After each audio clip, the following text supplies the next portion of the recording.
Good morning, wealthy investors, or should I say wealth builders. Super excited to have you guys back for day 2 of this challenge. I think this challenge is going to change some lives because I know for me, I did the transition from real estate agent to real estate investor. And even if this challenge just helps you guys get one more deal, I think it could potentially change your life because it all starts with one deal. So before we get started, let's make sure to go grab a pen and paper so that way you guys could take notes. Today, we're going to be going over how to identify a good deal. We're going to be going over step by step how to flip your first house. And then Ryan's going to come up and talk about financing, right? Because I know for a lot of you guys, that's the bottleneck. You don't have the 20% down to buy your first flip or the $100,000 that it takes to rehab it. So we're going to teach you how to find that money. And then we're going to teach you some creative strategies, right? And I know for a fact, 99% of brokers are not going to teach you this information, right? So we're going to go over sub 2, seller financing, possibly touch on novations. So what I want to do first is bring up Ricky Carruth. And then after Ricky Carruth comes up, Ryan's going to come up, and then we're going to do Q&A for you guys. And we want to make sure that we get the 5 people that are going to be committed to flipping their first house this year into the group. So whenever you guys sign up, make sure to let us know in the group chat so we could make sure to give you guys a shout out, highlight you guys. And like I said, we want a small group of 5 people that are going to commit to either buying their first rental or flipping their first house, or maybe more houses in the next 12 months. That's what we're looking for. So what I want to do now is bring out Ricky Carruth. He's going to come out and crush it and teach you guys how to identify a good deal and step by step how to flip your first house. So let's give it up for Ricky. Crush it. Yeah, good morning. Good morning. Hope you guys are doing super well. Welcome to day 2 here of this challenge. We're doing this for you guys. We're here in the beautiful Las Vegas, here in Ryan's office, and just the energy around investing out here is unreal. But, you know, probably everybody that's watching day 2, I'm sure you guys watched day 1 yesterday, where we went through, you know, the mindset behind not just being a real estate agent, but also wearing that investing hat, right? There so many agents are only agent, only agent, only agent. And we want you to also be an investor as well. Not, you know, not being an agent, but add this to your tool belt. And the same thing with investors who have their real estate license. Don't just be an investor, you know, add the services of being a real estate agent to your tool belt so that you can fully service your clients, your customers, people in your market. So let's start out. Let's look at the comments, and I want to hear you guys' takeaways from yesterday. If you guys were on the live yesterday, what were your biggest takeaways yesterday? What were some aha moments? What was that moment that something changed that gave you a push towards actually becoming a real estate investor? All right, let me hear from you guys there in the comments about that, and then we'll move right into finding deals, what a good deal looks like, and I'll walk you guys through step by step as a real estate agent what it looks like to do a deal, because I know especially newer agents are probably nervous about doing a deal as a real estate agent, where those ethics are, how it all lays out. So let's see in the comments here what you guys' biggest takeaways were. Some of you guys missed yesterday. You can go back and watch. Buying homes for rentals are possible. Yes. Thinking about the 1031. The 1031 made you think. Yep. Oh, absolutely. The deals that I laid out yesterday were only just a few, not even a tip of the iceberg for the deals that I've done like that, where I've taken properties I've bought years ago, some a couple years ago, some a decade ago, and 1031 them into properties today, literally all my money back and some, and monthly cash flow. It's infinite returns. So there's a lot of things that you can do there. Money works harder than we can. Be a buyer, not just an agent. So after yesterday, day one, we went and had lunch. We did a podcast. And that was one of the things that really hit me as I started to realize we started to talk about agents and how many agents fail in the industry. 90% of agents don't make it. So I started to think really hard about this. And one thing I realized yesterday was that as a real estate agent, what you're doing when you approach a property owner is you're saying, hey, you're trying to convince them or sell them on the idea that if they want to sell, then you can represent them and take a percentage of their overall purchase price. Okay, that's what you're trying to sell them the idea on. And I started thinking about it. I was like, wow, that's much harder to convince a property owner to give you a piece of their, equity of their property that they've bought and worked so hard for. It's much harder to convince them to allow you to represent them for a part of their equity versus, hey, I'll just buy it. And I started to think about the dynamics there of how much easier it is to say, hey, I'm a buyer. Now, let me see if there's any more big takeaways. Use your commission to help with the closing costs. So Ryan actually did this a handful of times where when he had his real estate license, he would do FHA loans to buy his own house that he was going to live in, which is 3.5% down. Okay, literally used his real estate commissions to buy the home. So he put no money down. He used his real estate commissions to put down on those homes, live there for 2 years, right? When you live in a primary home for 2 years, you can avoid the capital gains tax up to certain limitations, but you can avoid those capital gains on any gains you have on the property. When you sell it, if you live in it for 2 years, so that's what he did. And he used his commission to buy houses every 2 years, live in them for 2 years, sell it, save on the taxes, use his commission to buy another one, so on and so forth.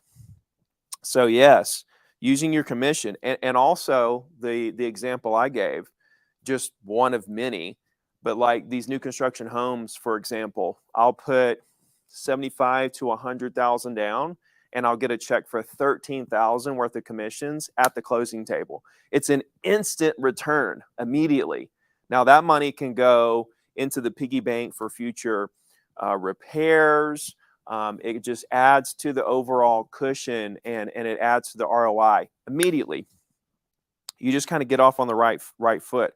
Also, when you sell properties, right? I don't charge myself a commission when I'm selling properties. So I want to get into that as well. When we talk about the process of being an agent and selling. Okay. Let's talk about how to find a good deal and what a good deal looks like. So,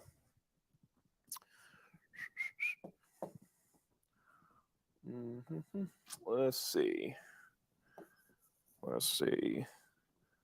Okay, this thing is reloading. Give it a sec. Here we go. Let's just move all this right here. Okay. So we've talked a lot about buying direct from seller, from the owner. That's not the only way to do it. So I don't want you to go into this thinking every single seller I talk to, I'm going to, be approaching them trying to buy their property. Yes, you will on some, and we could talk about that. But you're also I've bought so many properties right off MLS that were listed on MLS by another agent. Many, many, many properties. I've also bought a lot of properties it was brought to me by agents off market. And so that's something to think about. So you've got direct from seller. Okay. You have properties that are listed in MLS. A lot of people think when properties go into MLS that they've already been combed through. None of those are good deals. It's not true. I've bought many properties off MLS. So like, I always tell you guys to study the MLS every day, the new listings, the pending deals, the closed deals. You should be, again, thinking about that from an agent perspective and an investor perspective. You know, when you see a new listing, it's like, wow, that looks like a good deal. Let's investigate. Let's investigate this. Let's underwrite this to see if this could potentially be a great deal. When you see properties that have closed, that information is going into your mental piggy bank. And when you're watching the MLS every day, you're becoming a local expert. And so you can spot these deals a lot better. So direct from seller, MLS, deals from other agents, okay, off market. So when agents in whatever market that you're in or whatever market that you buy in know that you are a buyer and you start to build those relationships, you know, you say, hey, listen, this is the type of properties I buy. If you run across a property like this, call me before it hits the market. Let me take a look at it, right? Let me get a shot at it. So direct from seller, MLS, agents off market. Now, also pre-foreclosures, reaching out to those owners. Okay, divorce situations, probate situations. These are all prime candidates for a possible deal for you. One thing that I like to do, and where I get most of my flips, honestly, is the courthouse steps. The courthouse steps, foreclosures that are getting auctioned off at the courthouse steps. I show up. I know what I want to bid because I've researched the property. I know what it's worth. I know what the opening bid is. I know how much I have to put into it.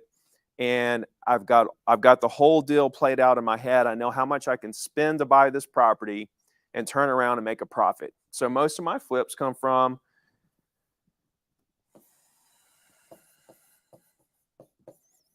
courthouse auctions. So there's many ways that you can find a deal, okay? Now let's continue going. When we're talking about direct from seller here, this could be from your marketing efforts as an agent, cold calls, etc. So when I start to think about what we're doing here at Wealthy Investor and how this could help you in your business, it's not just helping you on the investment side. Okay, the skills that we're teaching you will also help you in your real estate agent business.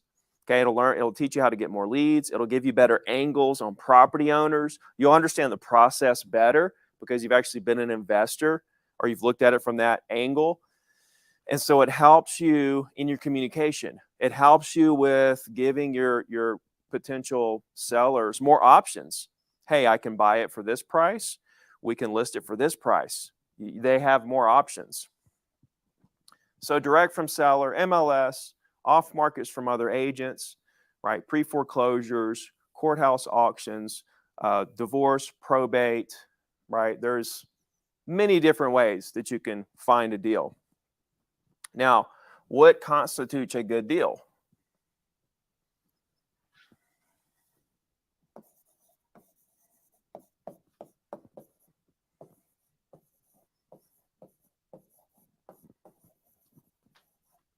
What's a good deal? Okay. For me, the biggest component of what makes a good deal is the motivation.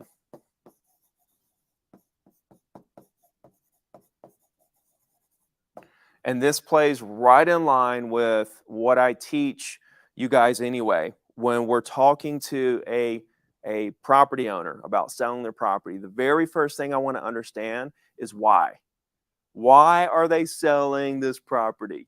Right? Did their mom die? Kids go to college, get a job, lost a job? Did they have a baby? What's happening in their life behind the scenes that's causing them to make this decision to sell this property? They didn't wake up one day and just say, I want to sell this property for no reason. That's not what happened. There's something going on in their life.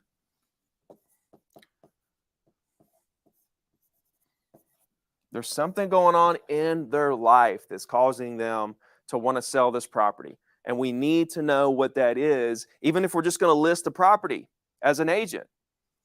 Okay. And as we understand what's happening behind the scenes in their life, then we can start to decide, could this be a deal? Right? Could this be a possible deal for me as an investor? And if it is a deal, is it a flip? Is it a wholesale? Is it a buy and hold? What is it? And then we start to break down everything that comes along with how do we want to structure the deal. So the very first thing for me is motivation. Okay. The next thing is going to be the condition and the location. Condition and location. So with condition, I'm thinking about, okay, how much money do I have to put into this property? What's the retail value of this property? Okay, those are the things I'm thinking about when it comes down to condition. Then I'm looking at location. Where is this property located? What's around the property? Is it in a great subdivision, right? What are the homes going for in the subdivision? So the first thing I want to understand is why they want to sell this property. And could this be a potential distress situation? Could this be a potential deal for me?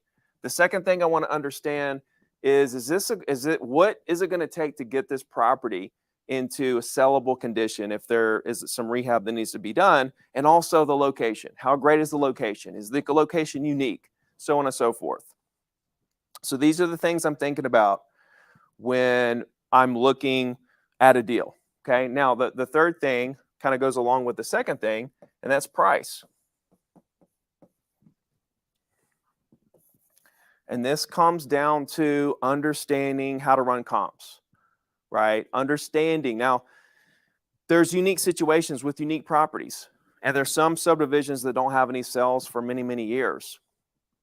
There's different ways to tackle those situations, and that's kind of getting into the finer details of real estate investing, understanding comps, how to price properties, right? What to look for with condition, rehab costs, so on and so forth, and also motivation. These are all things that I want to go deeper with you on.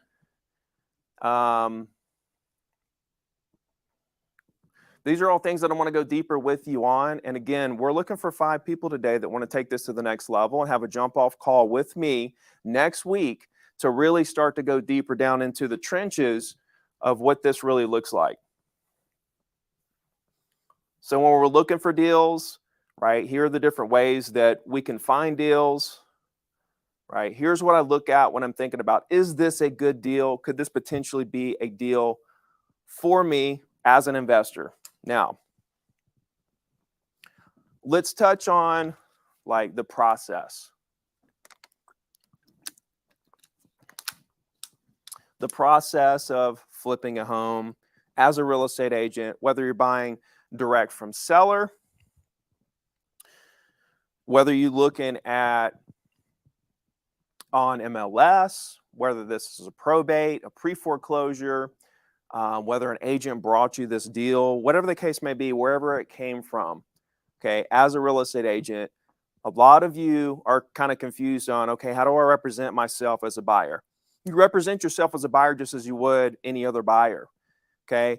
With contracts, I know in my state, and I know with my brokerage in my state, we have to run every deal through the brokerage. We don't have to pay a commission. We don't have to pay ourselves a commission. However, we do have to run that deal through the brokerage. So when we're talking about contracts, you're going to use the same contract that you use when you're doing a normal deal. And you're going to write it up the same exact way. So once you've identified, okay, here's a deal. Here's what I can buy it for. Here's what I would have to put into it. Here's what I could sell it for. And you realize that there's a profit there. Here's what my closing costs would be. Here's what I'd have to pay to a buyer agent if another agent is in fact involved. And you've ran all the numbers and you realize this is a deal. This is what my profit would be. Now we're going to write the contract.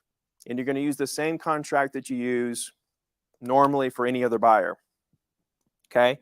The next step is financing it, right? And Ryan's going to touch on funding deals, creative financing, hard money, private money, even conventional money, right? There's a lot of different ways, partners, raising money, so on and so forth. So we'll cover that in just a minute. So he'll touch on that part of it. But let's go to rehab. So I'll give you an example. Right now in my flipping business, we do anywhere from, we probably do, I want to say 20 to 25 homes a year that we flip. Okay. So the process there is guess what?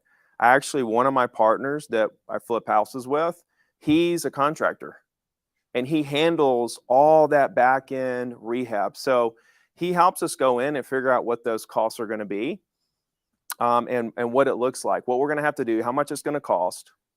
And then he's one of the partners on the deal.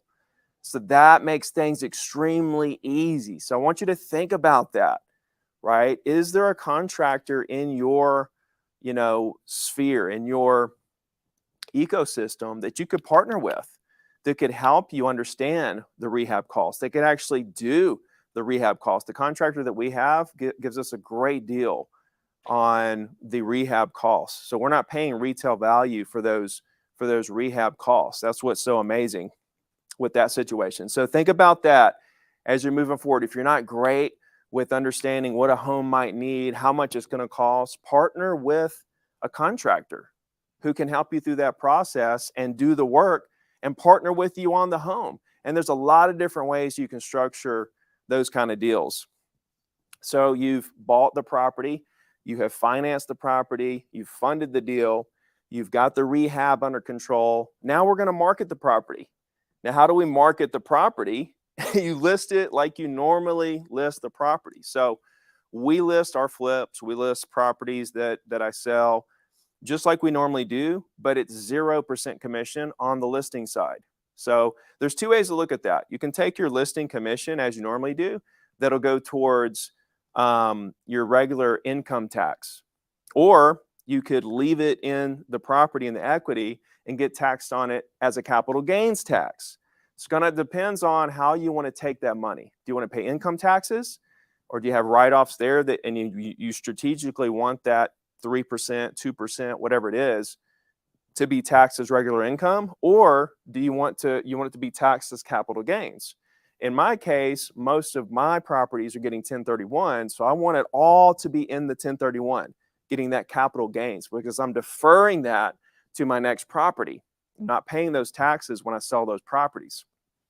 So that's something to think about.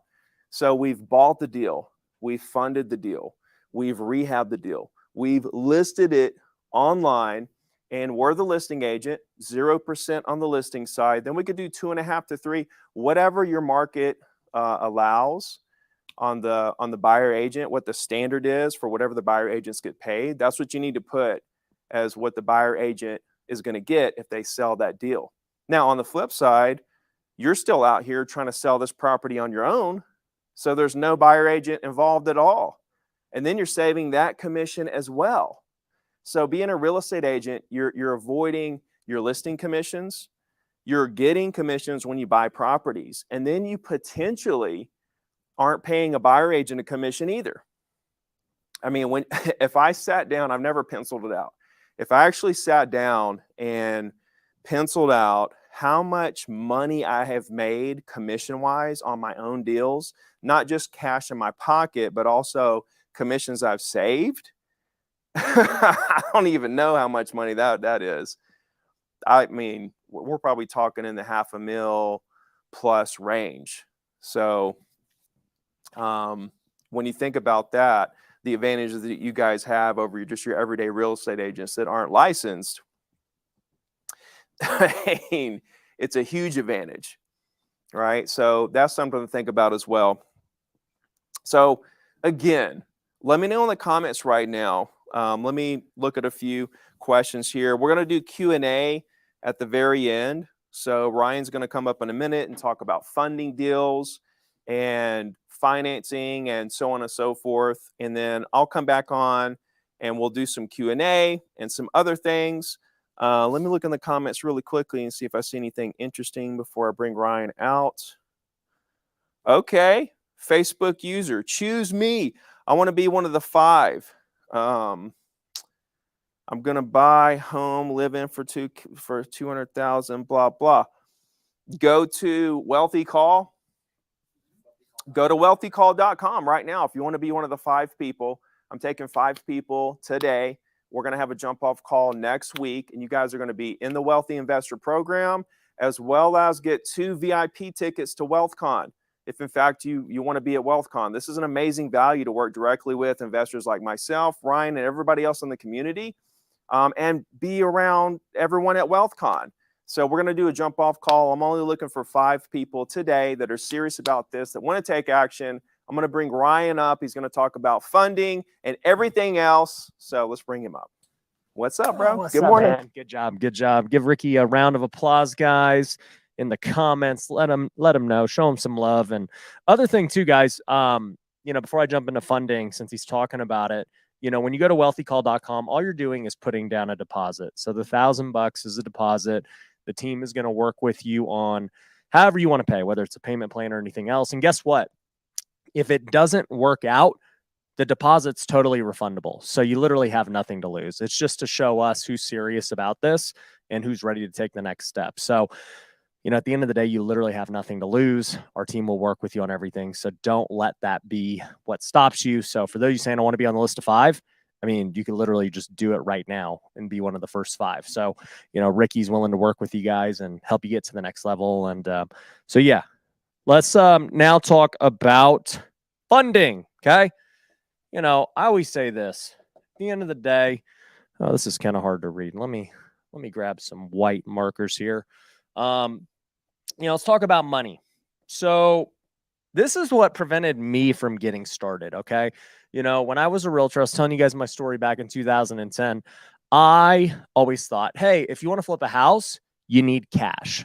Put a 1 in the chat if you've been that person. You're like, look, I need all this cash to flip a house. That's the only way I can invest. And until I sell enough homes as a realtor and save up enough cash, there's no way I'm going to ever flip a house. That's what I thought. And guess what? In 2010, I had that mindset, and I finally didn't realize that was the wrong mindset until 2015. And even before that, I always thought the only way to buy a home was using either cash, which is what the investors did, or using a conventional loan, which is hard because how do you compete with a cash offer, right? Like, why would anyone want to take my 30-year loan and it's going to take 30 to 45 days to close, and I got to have proper tax returns. I've got to have 2 years of working at the same job. I got to have good credit. Like, there's so many hurdles to using a 30-year conventional loan. So what if I told you the best real estate investors in the world don't really use their own money? Okay. I'll tell you what they don't do. Okay. Almost nobody who flips houses at a high level uses conventional loans to purchase the property initially. They're not doing this. Okay. Also, people who flip at a high level, they say they're offering cash, but guess what? They're not using their own cash. All right. I've had 70 flips going all at one time. That's the most I've ever had. Okay. It was probably like $20 million worth of flips. I'll tell you this. I don't have $20 million of cash just sitting around, right? Like, I'm busy buying assets. I'm busy investing into my business. We got a huge operation. Like, I don't have $20 million cash just sitting around, nor would I want it sitting around. Like, I would be reinvesting it into more real estate, right? So I'm not using my own cash to buy properties. Ricky talks about that too, right? He's like, I'm not using my own cash. Like, I use a little bit. I mean, on all my flips, I'm not using any of my own money, period. Okay. So how the heck am I buying so much real estate? Well, as of today, we've got about, I want to say 25 flips going on right now. I have over 500 units. Some of those are apartments. Some of those are Airbnbs. Some of them are just normal houses here in Las Vegas. We're wholesaling a bunch. We got novations and all these other things. So, at the end of the day, I've got a lot of money out there in real estate, and, that's just my real estate portfolio, and very few of it is my money. But guess what? Even though it's not my money, I own the asset. So I have complete control of when we want to sell this property, what we want to do to this property. You know, I have huge upside in the equity. There are some deals where I own the asset 100% without using any of my own money. There are some where I own the asset maybe 20% or 50%, and then my investors own the rest, right? Like I have different deal structures on everything I do, whether it's a flip, whether it's an apartment, whether it's a single family, whether it's an Airbnb. You could structure deals so many different ways, okay? But here's what I want to tell you guys, okay? Before I get into some different ways you can structure deals, I just want to let you know, okay? So many people are going to hear what I say right here, right now, and you're not going to do anything with it. You know, at the end of the day, you're going to be like, oh, wow, that makes sense. You know, I would love to do that. And yet you won't do it, right? So I want to just call this out from the beginning before we ever I don't want to waste my breath teaching this stuff for, people who aren't going to use it, right? I want to get a commitment from you guys. Put it 2 in the chat that you are going to actually implement these things that I'm going to tell you. So I want a commitment from you guys. Put it 2 in the chat that, hey, you know what? I'm going to learn how I can start buying properties without using my own money. And I need to see commitment because too many people, they just kind of use education as entertainment, right? Like they're like, oh, well, I feel like I'm making progress in my business because I'm learning. It's like, no, you're not. Okay. This right here for most is entertainment. It is not building your business. Okay. Building your business comes immediately what you decide to do after this. Does that make sense? Does everybody understand what I'm saying? This right now, I'm going to teach you a ton of stuff. I'm going to give you a great value. But here's the thing. If you do nothing with this, all of this was a waste of time for me, for you, for everyone. Okay. It was just purely entertainment. It was no different than Netflix. Okay.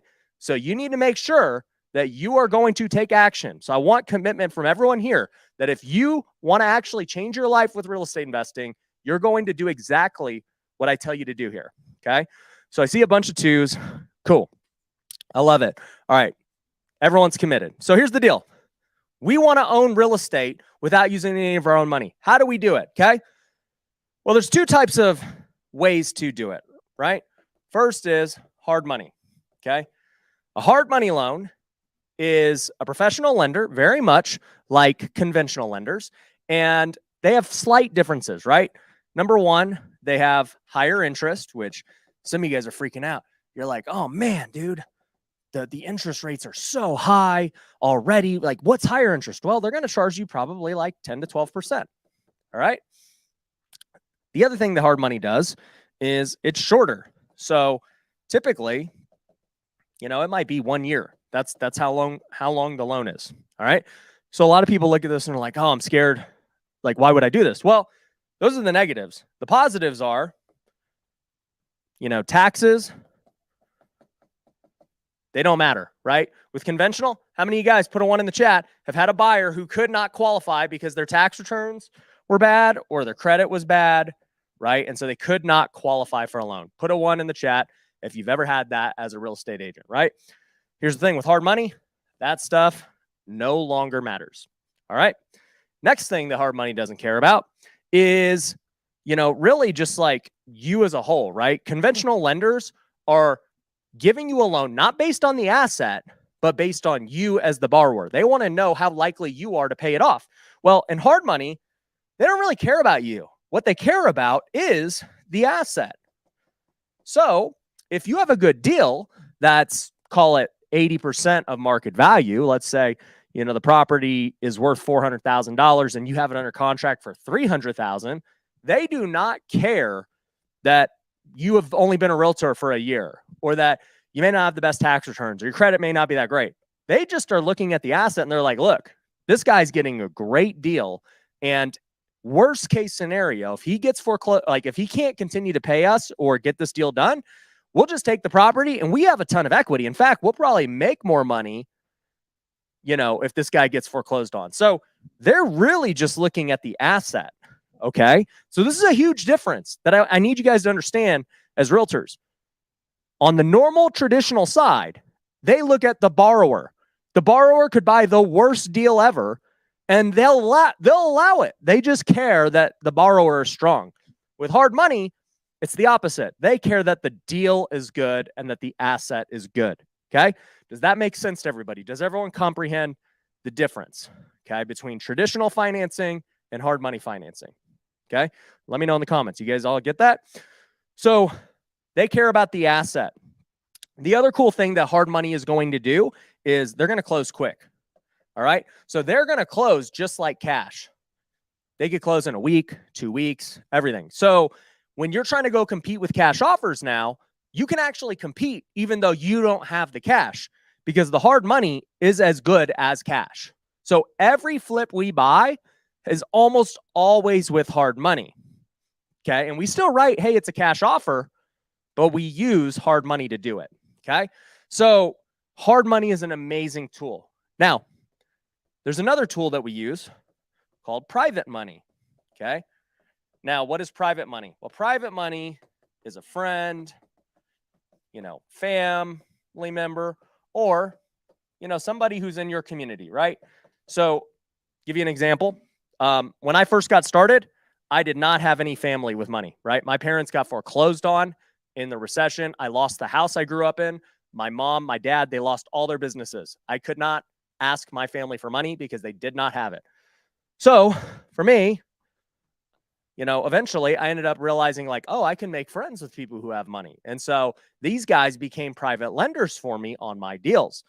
Also, I realized, oh man, the wealthy investor community, we've got thousands of students and they're all across the country. These people got money, At the end of the day, you just got to figure out how to give value to work with somebody, right? Let's say you've got a really good deal. This deal for $400,000. It's worth $400,000. You got it for $300,000. Do you think that somebody in the wealthy investor community might want to partner with you on that deal? Because for one, they know that you're learning from the same source, so they can trust you with their money. Number one. Number two, they've got money, and so they're looking for places to put it so they can make more money. And three, you've got a great deal, right? It's a match made in heaven. It's a win-win all the way around. Or vice versa. Maybe you're watching this call and you've got money. Okay, I was golfing with somebody a couple weeks ago, and she was like, I got a really big nest egg of money. I don't have deals. And I go, the wealthy investor community. There's tons of people who have deals who are looking for money. And so guess what? If you have the right friends in the right community, you can go raise money in those spots, especially because everyone understands real estate investing. So it's not like you're selling this thing to your grandma or somebody who doesn't understand what you're doing. You're talking to sophisticated people, right? Like, you send me your deal, I'm going to know exactly, what it is. You don't have to convince me of it. I'm going to look at the numbers and see if the return is worth my time, right? So how do you decide what the return is? Well, with private money, it's all up to whatever you two agree upon, okay? You could go interest. So a lot of my private money lenders, they just want guaranteed interest. So I'll be like, hey, you know what? I'll pay you 10% on your money, okay? The bank pays you 1%. This is way easier. I'll pay you 10% on your money, guaranteed. And it's backed by a real asset, the real estate. So this is why it's such a good deal. If you buy crypto or you buy a stock, what is it actually backed by? Can you tell me? There's nothing backing it at the end of the day. It's a certificate for a stock, and that company could go to zero tomorrow. For crypto, it's a coin that could go to zero tomorrow. But with real estate, it's a tangible asset that can be utilized and repurposed and added value to. It's real. It is one of the only asset classes that's real. All right. All these other asset classes you can invest in, it's not like I'm against them, but they're not real estate, nor do they have the tax advantages that real estate has. Okay. So, we could structure it as interest. We could also just do, what we call a JV, joint venture. Okay. So on a joint venture, what you could do is say, hey, Ryan, I want to partner with you on this deal. Let's split the profits 50-50. Let's split them, 60-40, 70-30, whatever the deal is. I've done profit splits of all types, right? There have been deals where I was the majority profit split. I was getting 80% or 70% or whatever, right? My investor was getting 20 to 30. And the reason they were okay with it was because they were still making a lot of money, right? Let's just think about it. If you're an investor, let's say that, I need $100,000 for a deal and we're going to go make $50,000. If I said, hey, lend me your $100,000 and, from there, I'm going to give you 30% of the profits. Well, 30% of, 50,000 is 15 grand. They're going to go make 15 grand on their $100,000, right? Over a year, that would be a 15% return, which is good. But over 6 months, you annualize that, and now it becomes a 30% return. Okay. So profit splits are great, and you got to really just work it out depending on what it is the lender wants and what your track record says you can do. Okay. So does that make sense to everybody? Okay. Put a 3 in the chat if you're still following me, because I know I'm talking about concepts that many of you have never heard. Okay. Like, there are deals I do when I buy big apartments. Usually I am in the, not the negative, but the minority position. Okay. The investors are getting 70 to 80% of the apartment building. They own the majority and I own 20 to 30%. Okay. Because if I want them to invest in a $10 million building with me and I want them to keep their money there for the next 5 years, it's a tougher sell versus like a house flip where I'm like, hey, I need your money for 4 months, 6 months, and then you're going to get it back. Okay.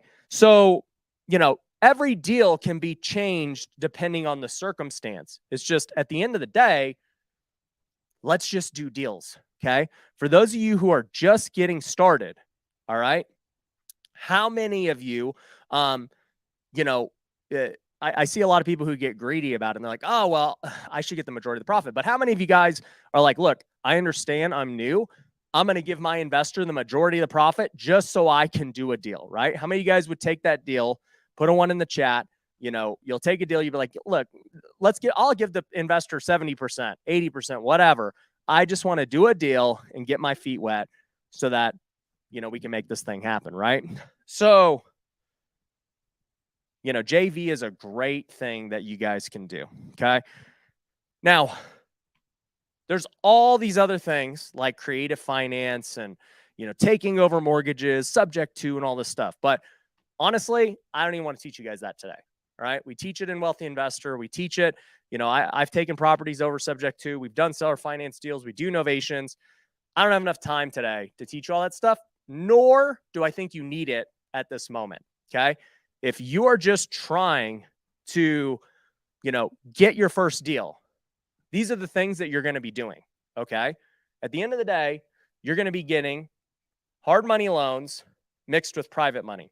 Okay. Now, here's how we do deals without using anything. Okay. We call it hybrid funding. So if I know, I'm just going to use abbreviations, the hard money, HM, is going to give me, call it 80%. Okay. They'll give me 80% of the purchase price and the rehab. Okay. That just means I need to get a private money lender to give me 20%, plus my interest payments, my closing costs. So let's just say another 5%, right? Because we still got some extra expenses beyond just getting the 100% of the purchase price, right? So in this scenario, we're talking about we're buying a house for $300,000, right? They're going to give me 80%. That means they're going to give me $240K for the hard money lender. That means I need an extra $60,000 from my private money. So $60K here. And then, I need another 5% to, get closing costs, some interest payments and everything else. But, let's just round it up and say I need about $20K to do the rest of the stuff without using any of my own money. So now, guess what happened? I got one private money lender for $80K and I got one hard money lender for $240. So it's not like you need to go find somebody who's got, $320,000 right this moment. Okay. Really, these hard money lenders are easy to find. Okay. And then you just need to get some private money lenders who can give you the rest. Okay. You just need somebody for $80K. Now, I know like $80K sounds like a lot of money for people, but here's the thing.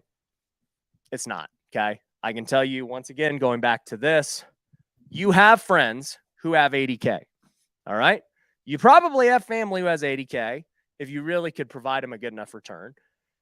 And if you're part of Wealthy Investor, you have a community. Lots of people have 80K. I have 80K. You know, if you're watching this from Las Vegas, I literally will fund anybody's deal if they have something like this, right? Now, you got to incentivize me properly to do it. You know, we're probably going to do a JV, but how many of you guys put a 2 in the chat would like to do a JV with me, right? Where I put up the money as the private investor and we go get a hard money loan and we go flip the property, right? I bet a bunch of you guys would want to do it, right? So the money is not the hard thing to find, okay? The money is very easy to find, in fact, especially when the government keeps, you know, printing all this money, okay? So we're not worried about finding money, okay? All that really matters are deals. I mean, at the end of the day, you know, Ricky touched on some ways to find deals, but, you know, if you want to make money in real estate, you've got to get good at finding deals. And this is exactly what we had talked about with, you know, at the very beginning. You guys, for who's here on day one, you remember when I said make, manage, multiply? Well, the 2 keys to finding deals are marketing, right? And sales. You just have to get good at generating leads and talking to homeowners and selling them, okay? And getting them to work with you. That's it. And guess what, too? When you're raising capital, do you realize that marketing sales is the same for raising capital, okay? We got to go and cast a big net marketing, join communities, talk to more people, all that, right? Then we have to sell them on investing with us, okay? So marketing and sales are the 2 big keys here. But here's the thing, right? When you're selling, how do you build credibility? Okay. One big problem that realtors have, Ricky and I were talking about this yesterday, is like when they get in the game, they are trying to get somebody to list their house, right? They think that, oh, you know, my uncle has houses, my friends have houses, they're going to use me. And then guess what? They're ready to list and they don't use you, right?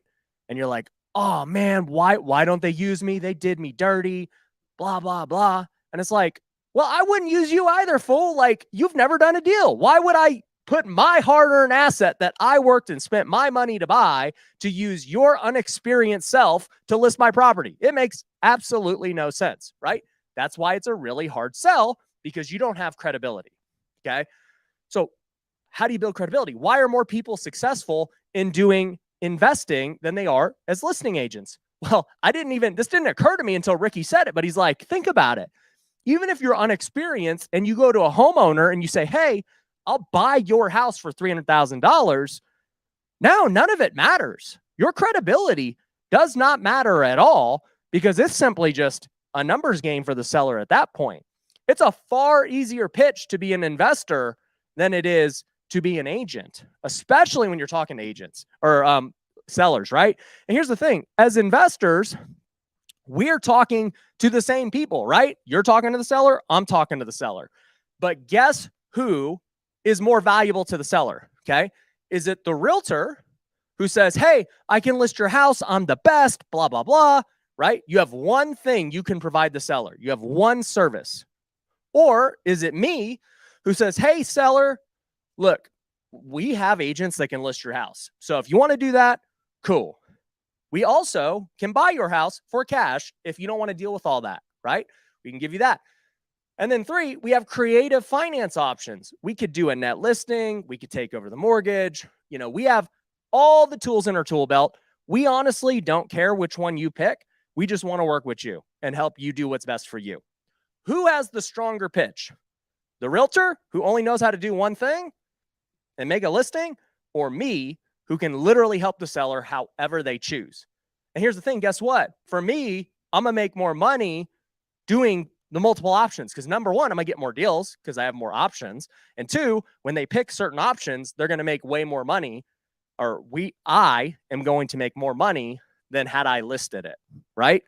So, you know, here's the thing, guys, like, you've got to realize that only having the lens as a realtor is handicapping you, okay? It is making you a worse realtor. Now, everything that we teach at Wealthy Investors, I don't want to say similar, because realtors don't really learn this stuff and they don't learn it from these other realtor schools. All they tell you is go call expireds. Like on the marketing side, we teach everything with marketing, okay? And yes, cold calling is one of them, all right? We also teach everything with sales and follow-up and all the things you need to do. And guess what? If you do those two things and you now add in exit strategies, because that's what we're talking about here. I'll just put strats. You start adding exit strategies to what you're doing over here. Now you become more deadly as a realtor and as an investor, and you get wealthier. That's the name of the game, guys. You've got to be a multi-dimensional agent. I call Ricky the modern agent. Ricky is the epitome of what the modern agent should be. Okay. You should be a dominant force as an agent, getting listings, buyers, all that. You should also be dominant as an investor. You should be having multiple tools in your tool belt to be able to offer these sellers. And you should also be on social media. Okay. He's doing a great job being on social media, getting his brand out there. That's what the modern agent should be. Okay. The modern agent isn't calling expireds and no one knows who they are and they're just depending on referrals. Those agents are agents until they die. They don't accumulate assets because they never learned how. Okay. All they learned how to do was get a listing. All right. So do you guys agree with me? Okay. I want you to put a 1 in the chat if you agree with me that you don't want to be the traditional agent. You want to be a modern agent. You want to be somebody who's going to build wealth on everything. Okay. Let me know if you guys agree with that. Okay. I see a bunch of people agreeing on Facebook, see people agreeing on YouTube. Like, Ricky's the example of what you guys should be as realtors. All right. And you're just not going to learn it from your broker because they don't get paid. You're not going to learn it from any of these other programs because guess what? They don't care about investing. They don't know how, right? All they've ever learned how to do was list. So, and guess what too? When we talk about credibility, if you're trying to sell houses, who's stronger? Okay. The person who says, I own real estate and I believe you should buy this house and I think it's a good deal because I actually invest, or the agent who's like, oh, well, yeah, I don't own, I still rent my house and I don't do anything. And, but you should trust me to tell you this is a good investment. It's like, no, fool, I would never trust you. Why do you listen to Ricky? Because he actually has done things. People listen to me because I actually own real estate and do things. People probably don't listen to you because you don't have credibility. So how do you build credibility? Well, 2 things.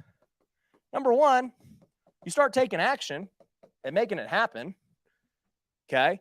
Taking action is not watching this live. Taking action is actually talking to sellers and making it happen. Okay. And number 2, mentorship. That's it. Okay. You need a mentor who's actually done it.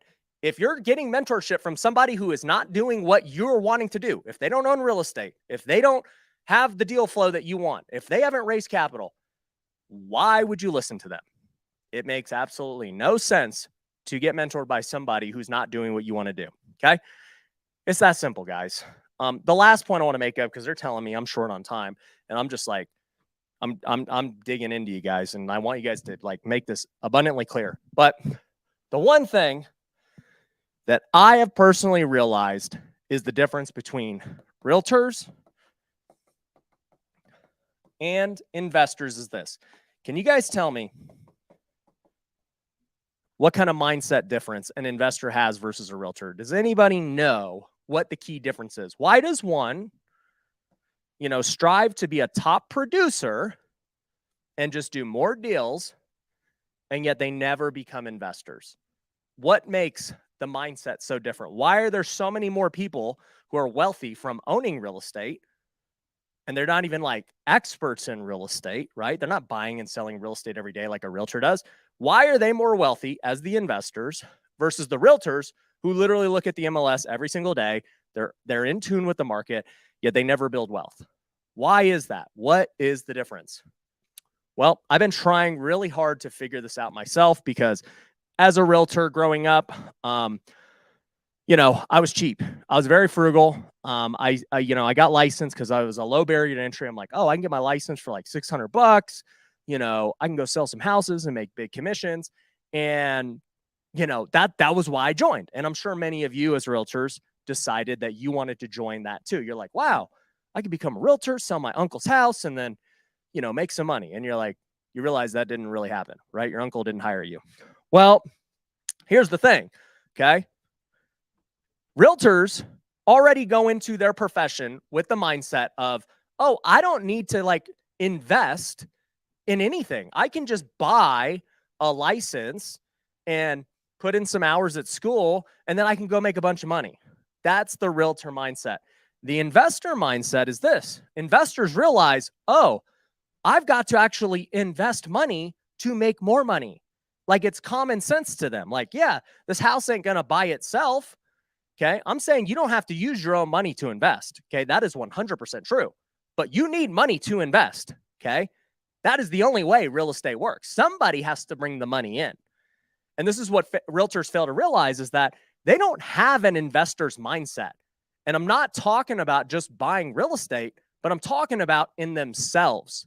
Realtors have a poor person's mindset in that they're saying, oh, well, everything should be given to me. I shouldn't have to buy Zillow leads.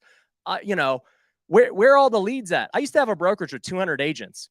And the number one question realtors would ask me is like, well, do you guys give us leads? And I'm like, why would I give you leads? You've done nothing for me. What do you think you do? Like, how entitled to ask me for leads at 100% brokerage, nonetheless, you haven't proved anything, right? That's the typical realtor mindset, okay? Investors would never say that. An investor would say, okay, I need to go get money to go buy stuff so I can invest and build wealth, okay? And so for us, it's something I have struggled with for a long time because, man, I want the realtors to succeed. And I've been super nice to them. I'm like, guys, investing is great. This is how you build wealth. This is where it's at. Join me on this, and boom, boom, boom, right? And then, Ricky or someone will be like, hey, okay, join the coaching program. Here's the price. You're going to get all this value. You're going to be around high-level people, blah, blah, blah, right? And what happens is they immediately shut down. Realtors immediately are like, oh, well, I don't need all that. Like, I'll just figure it out on my own. 99% never figure it out on their own. That's the wrong mindset. But here's the thing. When I get people who aren't realtors, which is the majority of our students, by the way, okay, we have some realtors, but the majority are not realtors, okay? They come into the program from a W-2 or some other business they ran, and it's immediately clear to them. They're like, oh, yeah, well, if I want to invest real money into real estate, I'm going to have to invest into myself, right? Nobody's going to mentor me for free. If anybody's worth anything, why would they use their time for free? The most successful people in the world value their time, okay? Like, the fact that Ricky is willing to do one-on-one calls with the first 5 people that do this is crazy to me, because I don't do any one-on-one, I did it one time. I said, hey, I'll do a one-on-one. It's going to be 6 figures for the year. If anyone wants one-on-one from me. It filled up in literally 2 days. I couldn't take any more people, okay? And I love my one-on-ones, but the fact that this man who is so successful is willing to go one-on-one for the people that sign up is absolutely crazy to me. Okay, I was thinking in my head, I was like, maybe I'll sweeten the offer and go one-on-one. Then I was like, no, I'm not going to do that. Like, it's a lot of work, okay? So at the end of the day, do not lose sight of what he is doing for you, all right? And also to this, right? You've just got to get in the investor's mindset, okay? Money does not flow to you. The secret is not real, okay? If you've read that book and you thought it was real and you were going to manifest it by thinking about it, you are sadly mistaken, all right? You got to actually go out and get money and invest. That's how you make money, okay? You want to go build a business? You got to go invest. You got to go and invest in equipment, LED screens. You got to go invest in your rent. You got to go invest in hiring people, right? Everything is investing, all right? And your education is no different. If I was to ask you this, okay? I'm going to give you one last tidbit before I bring Ricky back up and Brian up as well. But one last thing I'm going to say, okay? And this is where people really get tripped up. And, it's a very thought-provoking thing. But, okay, let's say you got 10K, all right? A lot of people have 10K saved up. Some people don't. When I first got started, I needed 50K to flip. I maxed out all my credit cards to do my first deal, okay? But let's say you got 10K and you're deciding. You're like, I have 3 routes here, okay? Route number 1, I just save. I keep it in the bank and I'm a save, right? That's route number 1. Route number 2 is this, okay? I buy a rental. I don't know how you're buying a rental for 10K right now. Maybe you're in Ricky's town in Alabama where you can go get some cheap house. That ain't going to happen in Vegas. But let's say you go get a rental. You put 10K down. and this thing's making you like $200 a month. Sick, right? Or you take your 10K and you invest in yourself. Okay. You learn not how to have a fish, but to become a fisherman. Okay. You invest in yourself. You learn the skills to be a great marketer, to be a great salesperson, how to analyze deals, how to have different exit strategies. You get access to a community. What do you think is going to lead to the best product? Okay. 1, if you think save. 2, if you think rental. 3, if you think investing in yourself. Let me know in the chat. Which one in the grand scheme of your entire life is going to be the best return? The rental for sure is going to make you some money. I mean, let's just say, you get this property and then, over time, you got 100K of equity. It just keeps appreciating and getting paid off, right? Saving, I can already tell you, I mean, that makes you like in 10 years, $1,000, right? In the bank. That doesn't make you anything. Actually, you lose money because inflation. So savings actually, let's just say negative $1,000. And then investing yourself. This is the hard one because it's a wild card. It's only worth what you want to put into it. Okay. So, at the end of the day, if you're going to invest in yourself, there are people who are scared because they're like, oh, well, I don't know. What if I don't learn? What if I don't do a deal? It's like, well, I don't know about you, but if I had $10,000 and I buy one rental property, here's what happens. Okay. I'm now broke. I just bought one rental property. It's $200 for anyone who's thinking about 2, right? Well, I'm still broke, and now I just make $200 a month. Now I got to go out and save to 10K again, and however long the 10K took me to save to is, I don't know how long it took you. It could have taken years, right? So, I spend this, I go broke, I go keep working because I have no new skills, right? I've learned nothing new.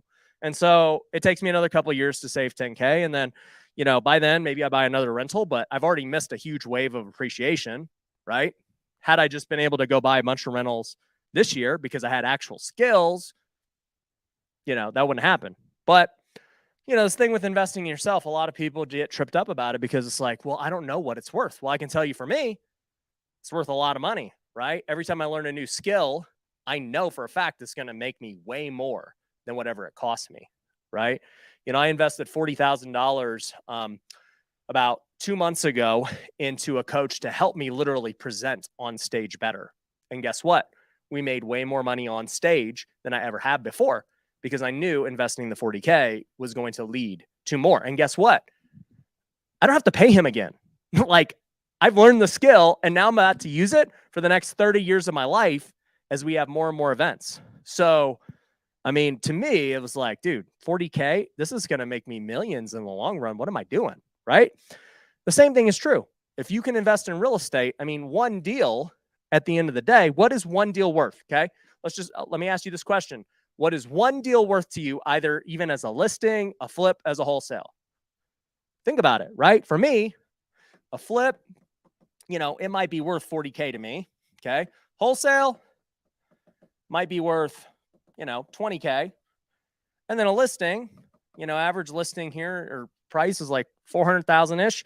So let's just say a listing is worth like 12K, right?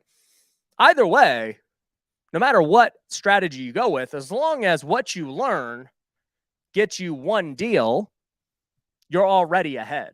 And then guess what? What you learn, you have forever. It doesn't go away. It's not like a Zillow lead where the moment you stop paying Zillow, you stop getting leads.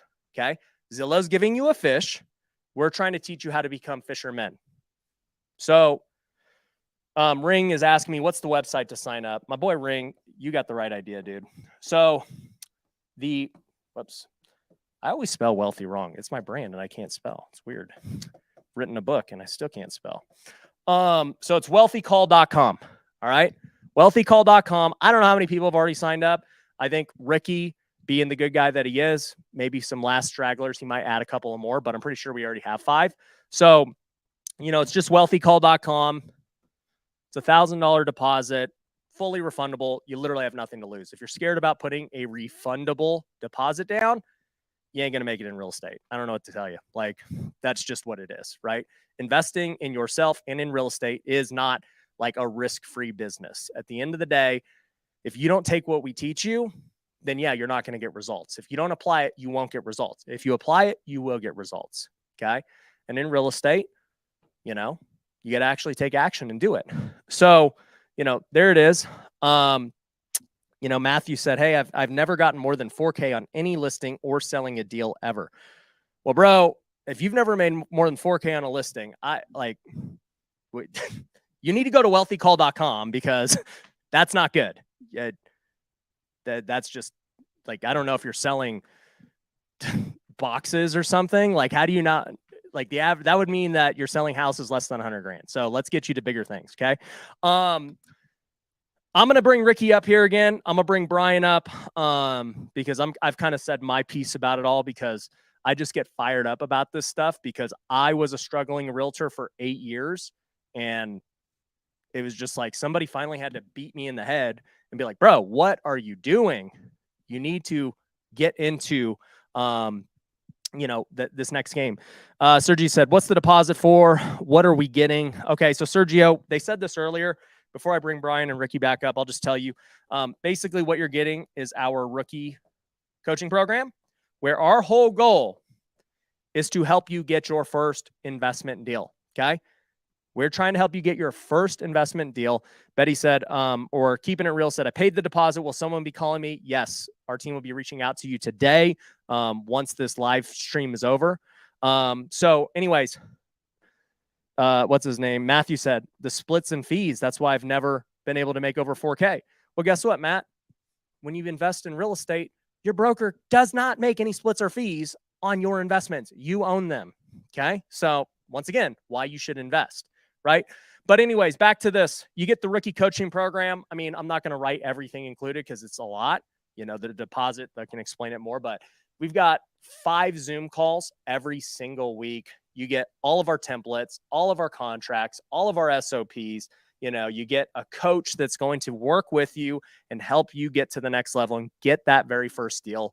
We're going to put you on all of our softwares and systems. We're going to help you get your LLC set up. We're going to help you literally do everything so you have no excuse not to get that first deal. Okay. And, our rookie coaching program is 10K for the year just by itself. Lots of people are in it. And that's the normal offer. But what we're doing here is we're actually giving 2 VIP tickets to WealthCon. Okay. These tickets are a $5,000 value. We have over 1,000 people every quarter at WealthCon. Last quarter we had Brandon Turner, we had Carlos Reyes, Brad Lee, Dan Martell, myself, a bunch of people. And in the past, we've had guys like the Hormozis, Lewis Howes, Cody Sanchez, a bunch of people at WealthCon. And this upcoming WealthCon, I think we're going to announce it today, but we've got Ed Milet coming and it's going to be amazing. So we're actually just going to give you these 2 VIP tickets to WealthCon for free. It's going to be in the first week of October. And if you cannot make it to this WealthCon, you can use them for an upcoming WealthCon thereafter. So don't worry if the dates don't work. And then, like Ricky said, he's going to do a call with the first 5 people. I think we're already at 5, but Ricky, will you do more? Okay. Ricky said he will do 5 more too. So, if you're still on the fence, all you got to do is put the deposit. So the total price is 10K. We can work with you on the payment plan. Don't worry about that. But at wealthycall.com, all you got to do is put $1,000 deposit to secure your spot to figure it out with the team and to get the call with Ricky. If it doesn't work out, you decide you don't want to do it, you decide it's not for you, we'll give you the $1,000 back. It's just how we filter through everyone who's serious and who really wants it. So yeah, last thing I'll say before I bring Ricky back up, look, real estate investing changed my life. Okay. Being a realtor did not. And I know many of you are struggling as a realtor and it's probably not you. Like seriously. I mean, a lot of people are telling you suck as a realtor and whatever. It's like, I used to play pro sports. Okay. I played pro baseball for a long time. I was a second baseman. That was what my natural position was. Imagine if I was trying to be a pitcher or a catcher, right? I would have been terrible. I was in the baseball industry, but I would have been playing the wrong position. And I think many of you are playing the wrong position. Okay, you're in real estate, you're not getting traction, and you're trying to figure out why. You might be in the wrong position. You might be having to switch over to a different field. Okay, so for those of you who are in that position, you can try and do it yourself and watch YouTube. Somebody said, oh, there's free education on YouTube. Well, then why does 99% of people who watch YouTube do nothing? Okay, you're not buying education. Let me make that clear. Okay, education is free on YouTube, yet 99% of people don't do anything. When I was playing pro sports, why did I hire coaches and strength trainers? I knew how to work out. I knew how to take ground balls. Why do I need coaches? Because you need somebody to tell you when you're screwing up, okay? You need somebody to hold you accountable. You need somebody to push you harder. You need somebody to correct your technique. You need somebody who's going to teach you new techniques that you don't understand, okay?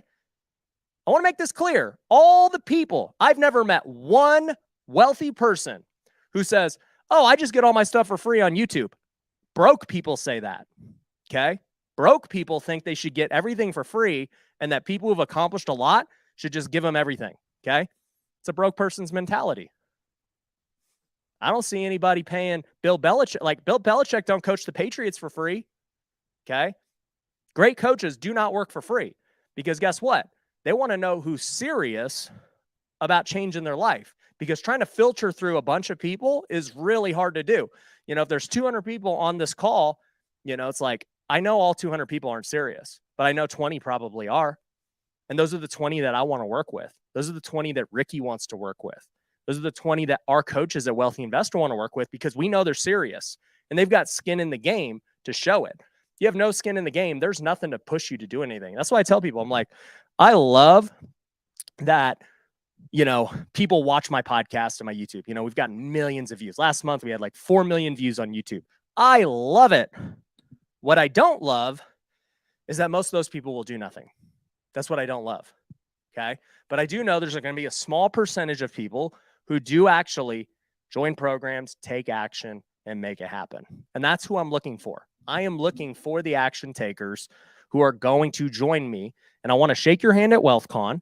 I want to see you get your first deal. I want to repost about you getting that first deal. And then I also want to see your realtor business climb too, because of the skills you're learning as an investor and as a business owner. So hopefully all of that makes sense to you. Hopefully, you know, like I'm shooting you straight of what really needs to happen and why it happens and why you're probably not having success. And here's the thing too, last thing, I keep saying I'm gonna bring Ricky up, but like I keep having all these thoughts I want to just hit you with. Last thing is this, right? Some of you guys are saying, dude, 10K is a lot of money. What am I supposed to do? Well, for me, what is the cost if you do nothing? What is the cost if you do nothing and you stay the same? Okay. Are you okay with your current predicament and following the same exact path and just doing nothing? If you are, then do nothing. If you're okay with it, then do nothing. But if you are not okay with that, you need to take a risk then. Okay. You need to go all in and do something different. You know what the definition of insanity is? Albert Einstein said it. It's doing the same thing over and over again and expecting a different result. Why aren't these YouTube videos fixing my life? I watch all Ricky's stuff. Why doesn't it fix my life? Well, you're doing the same things over and over again. Why do you think all of a sudden it would change? It doesn't just change. Okay. You have to actually do different things. Okay. Actually, maybe this is why I'm fired up. I just got on TRT. Okay.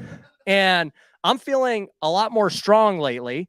And so here's the thing, like I'm doing something different because I'm like, dude, I'm getting older. I want to get more jacked. The same workout I've been doing doesn't hit the same way it used to when I was in my 20s. If I just keep doing the same thing, I'm not going to get different results. I got to switch it up and do something different. I need to get something added to me to make it better. Okay. So for all you guys who are looking for freaking the TRT in your real estate investing business, that's what Wealthy Investor is. Okay. That's the best. I'm going to just put a needle next to Wealthy Investor. That's what we are for your business. Okay. So here's the thing though, even with TRT and everything else, you still got to do the work. You still got to eat right. You still got to take action. You still got to work out.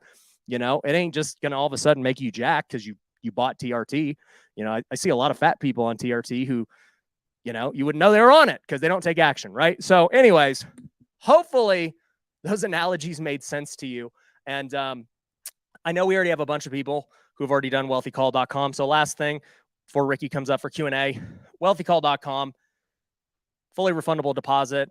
I love you guys. I appreciate you guys. Ricky, are you ready?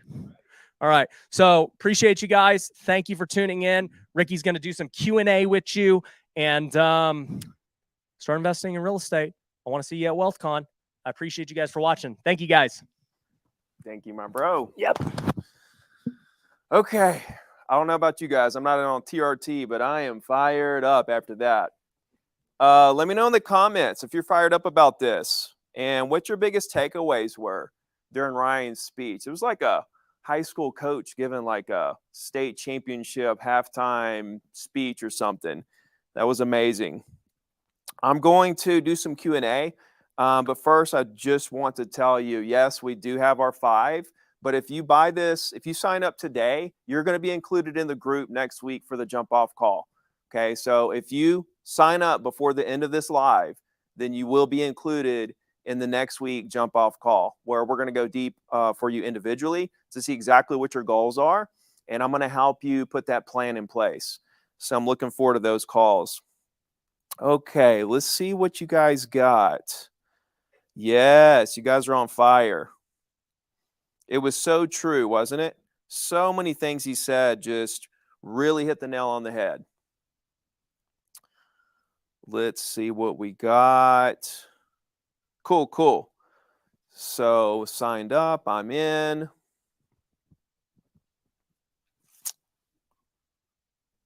The difference in flipping and wholesaling. Okay, cool. All right, let's get into some Q&A here, and we'll go from there. I'll answer questions for, what time is it? Okay, I'll answer questions for a good 10, 15 minutes. We'll try to get to everybody's questions before we sign off. So if you haven't signed up, you've got time to do so to get included in next week's jump off call. This is going to change you guys' life. So like over the past couple of days, as I've been thinking about this and what this is going to do for you and your business, I think about like agents who actually buy Zillow leads, agents who do YouTube, right? I know a YouTube agent who did $80 to $90 million last year in sales, and 95% of those deals, actually it was like 98% of those deals were buyers. Okay, so understand Zillow leads are mostly, for the most part, buyers.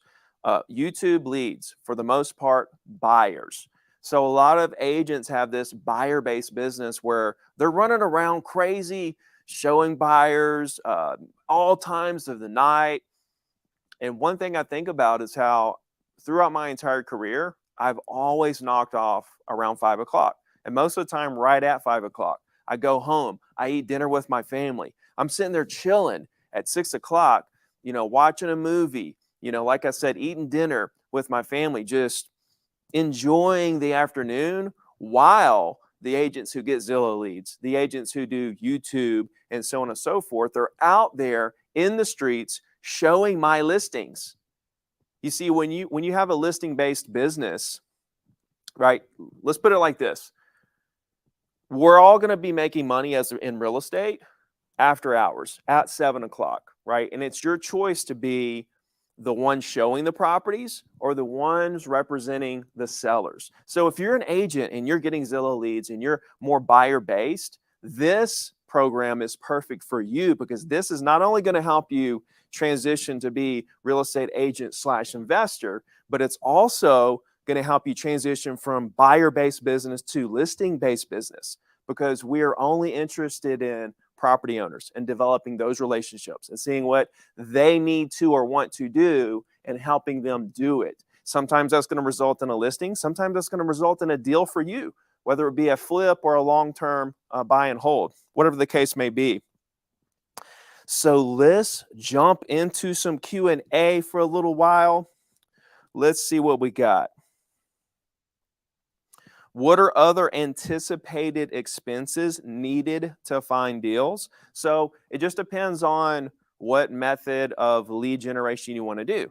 Ryan and I did a podcast yesterday. We were talking about all of this, and he still to this day, his company, his home flipping company, still does cold calls to this day. Okay. And he says those leads end up costing them about, I want to say he said $10. Okay. $10 a lead. That's paying the VAs. That's paying for the data. That's everything that goes into cultivating and finding that lead. Okay. He also runs millions of dollars on TV commercials where he says each lead is about $500. Right. So there's many different ways of lead generation. Okay. The other anticipated expenses needed to find deals. Well, to find a deal means that you've talked to a property owner, had a conversation. They've either indicated through some source of marketing of yours that they're interested in selling, or you've called them out of the blue to see if, in fact, they may be interested in selling. Whatever the case may be, your anticipated expenses are going to be determined by what the method is that you get the leads and have the conversations. So, like, for example, my favorite way is just to call property owners. Now, we can target pre-foreclosures, probates, even for rent by owners. We can categorize. Also, you can segregate. You can take, let's just say 1,000 property owners, and you can filter those. Okay, when they bought, what their equity is above their mortgage, so on and so forth. And you can filter those down to the ones that you feel like might have the best opportunity to be a great deal and call those property owners. But to get those type of leads is incredibly cheap. You can get contact information for property owners for less than a penny. So, but again, you're putting in sweat equity to call the property owners versus running a commercial for millions of dollars and getting leads just coming in that are super expensive. So it just depends on what your lead gen strategy is. Let's see. I've sold wholesale deals to wholesale companies who sell it to flippers, investors, but when I promote it, they just don't believe on what I'm telling them. So how do you gain credibility? Okay, let me think through your process here. Sergio, what market are you in? I've sold wholesale deals to wholesale companies who sell it to investors, but when I promote it, okay, clarify what you're saying there, Sergio. When you promote, what are you saying? Promote to the wholesale companies? What are you talking about? I'm so burned down with buyer's business. I love helping. Okay, this is really contradicting comment. I'm burnt out with buyer business, but I love helping first-time home buyers. That makes zero sense.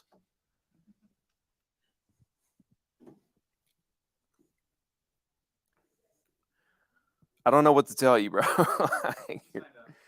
Okay, you're in the program, so we'll help you there. All right. Let's see. Ring for Sing. Is that your name? All right. So yeah, you signed up, so you're in the game. Most flippers in California are getting deals from wholesalers via assignments. I've wholesale a few deals and joint ventured on a few flips, going on a contract on our next flip as we speak. Nice work, bro. Let's see. The difference in flipping and wholesaling. So the difference is this. When you flip a property, most of the time you're closing on that deal. Like you're buying the deal. You're funding it. You're paying cash. You're bringing in partners, whatever.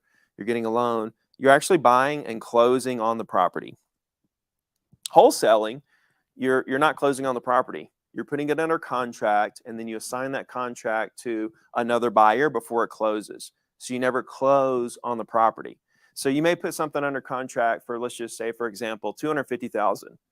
And then you assign that contract to another investor or even retail buyer for, let's say, $300,000, right? So you're going to make $50,000 on that wholesale deal without even closing on the property. So that's the difference in flipping and wholesaling, if that makes sense. But we'll go deeper in this on our calls.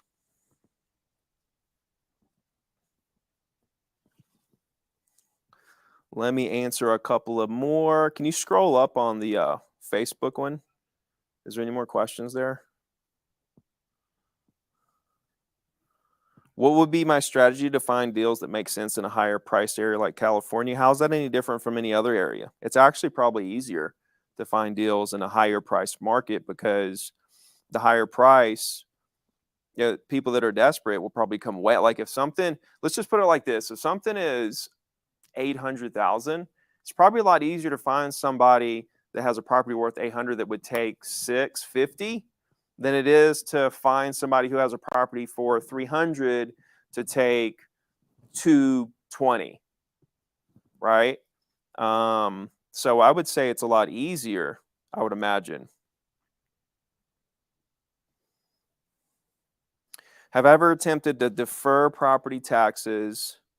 Okay, I'm wondering if you're talking about yearly taxes for flipping property to the new owner or to the assignee. Listen, here's the thing, Matthew. Everything is negotiable, right? So if you put that in the contract and you negotiate that out, then you can put anything you want in a contract.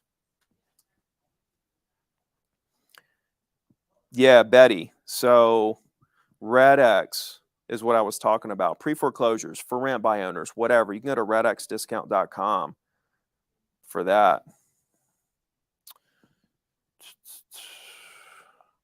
Can you please go over a bit about what we're getting, please? So Ryan covered a lot of it right here with rookie coaching, two VIP tickets to WealthCon at wealthycall.com. But what rookie coaching is, okay, I guess you missed that.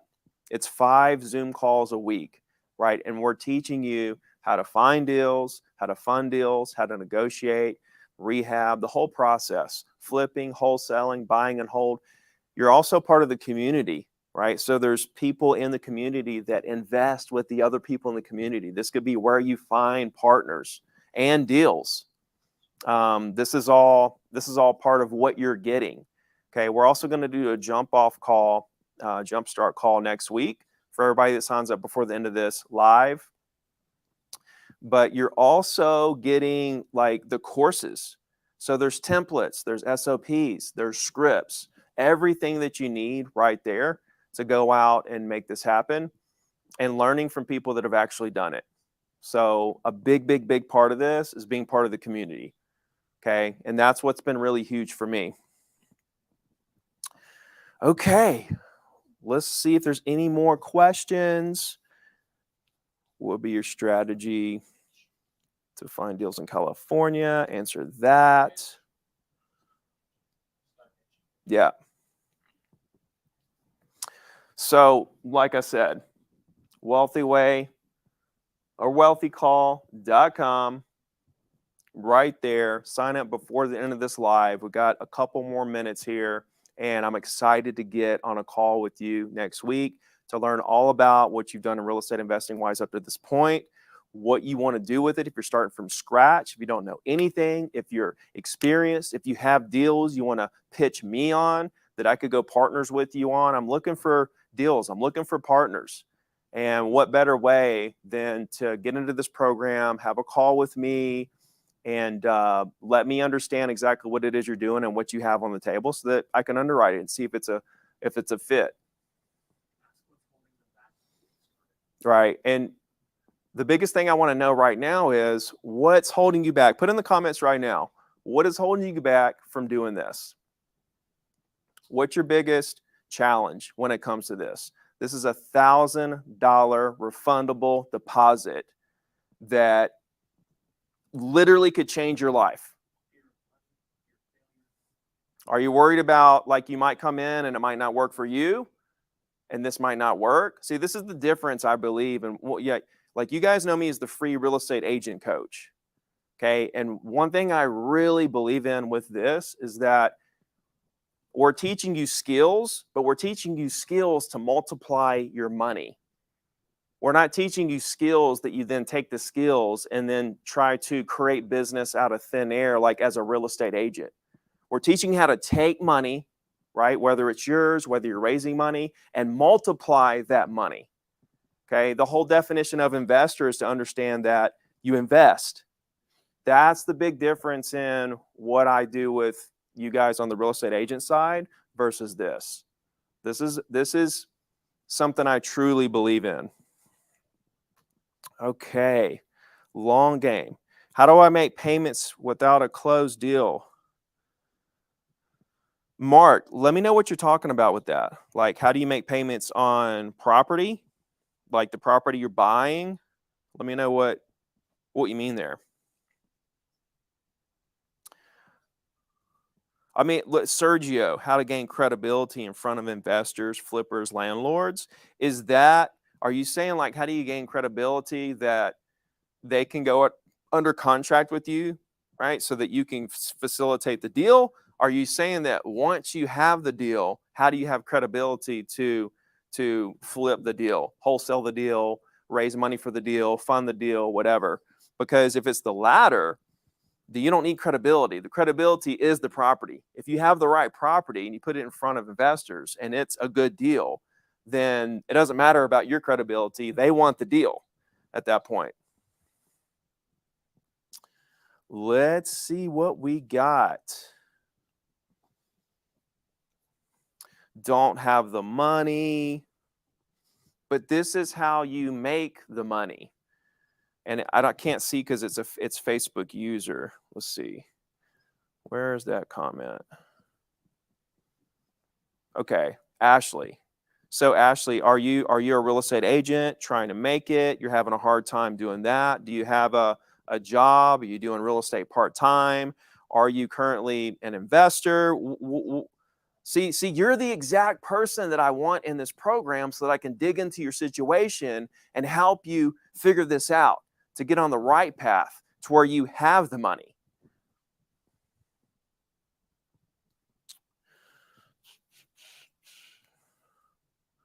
If I try to assign it directly to the investor, they won't trust me. Sergio, have you done any deals?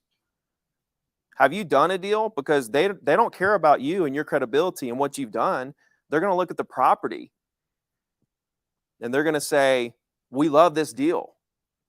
I want to jump on this deal. They could care less what you've done. If you bring them a great deal, then there's your credibility right there. Hey, here's a great deal.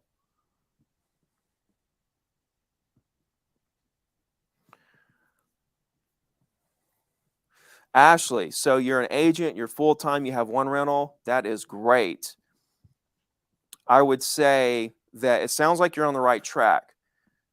I wish I knew more about your business. Like, are you buyer-based? Do you buy leads? What do you invest in when it comes to your real estate agent business? Are you more focused on your real estate agent business and you happen to pick up a rental over here because of something that happened? Or are you wearing both hats when you talk to property owners? This is why I want to dig in to you guys' situations so that I can really understand the whole picture so that I can help you. It's hard to do it via live on Facebook chat.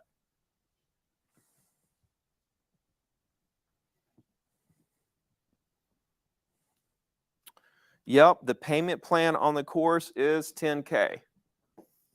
So it's a $1K deposit. And then we'll reach out to you today to set up those payments. Or $8K if you pay today. You could get a $2,000 discount, a $20,000 discount if you paid in full today. So you've got VIP tickets that are $5K.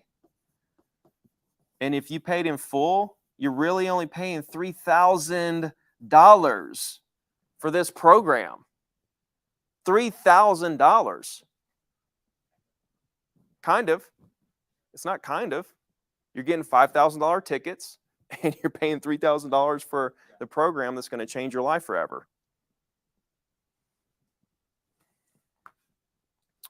Okay, guys. Let me see if there's any more questions and then we'll call it a day. How many people are still watching? 122 people are still on this live.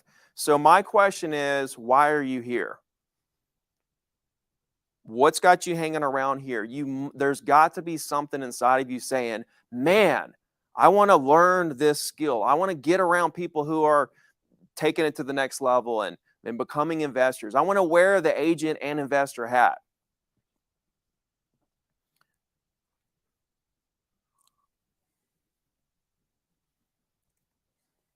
So if that's you, then let's go.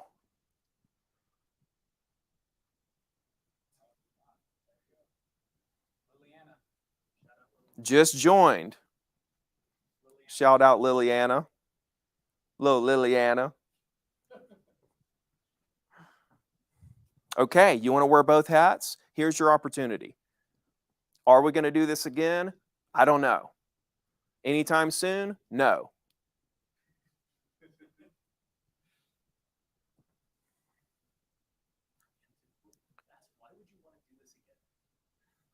Do you guys really want to go through this 2-day challenge again?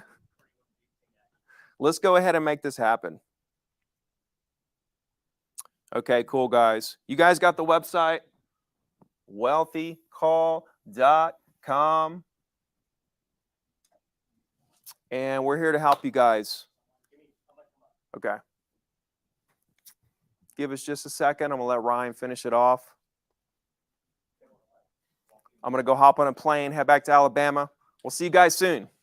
Thank you, Ricky. Give Ricky a big round of applause, guys. Ricky killed it. He's got his plane flight. So, we told you guys we'd do it to 11. So I want to make sure we honor that. But a couple of things. Okay. Ricky just touched on this, and I was asking him, I said, hey, Ricky, ask them, why are they still on? Somebody said, we need to do this again. It's like, I'll tell you this, like everything that you just learned today, you don't need to do this again. Okay.